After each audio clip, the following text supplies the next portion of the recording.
கணவன் மனைவிக்குள்ள நடுவில் கர்த்தர் மட்டும்தான் இருக்கணும். உலக மனுஷனும் தேவன் அறியாத எந்த பிள்ளைகளும் உள்ள வந்தா குடும்பம் ரெண்டாக விழுந்து விடும்.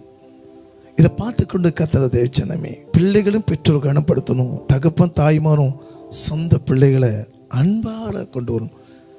சந்தேகப்படக்கூடாது. இதில் ஒரு காரியம், நீங்கள் கோபம் கொண்டாலும் பாவம் செய்யாதீர்கள். சூரியன் அஸ்தமிக்கு முன் கோபத்தை தணிக்க கடவுது. இரவில் ஒரு மனைவியா பரிசுத்த வேதாகமத்தை சொல்லுகிறது, பெண்கள் ஒரு பலவீனமான பாண்டம். ஏன்னா 21 வருஷம் 22 வருஷமா அவங்க கட்டி காத்து நான் வரக்கூடிய கணவன் எப்படி அம்மா அப்பா கடை கூட போகாமல் இருப்பாங்க.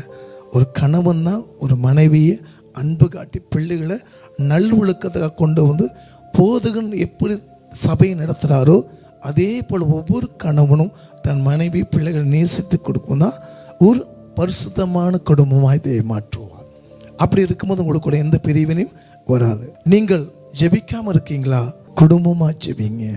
பழைய கோபம் கசப்பு எல்லாம் மாறி மாறாத்தனை மதுரமாய் மாற்றி கொடுப்பார். இதுதான் ஆசீர்வாதமாக குடும்பம்.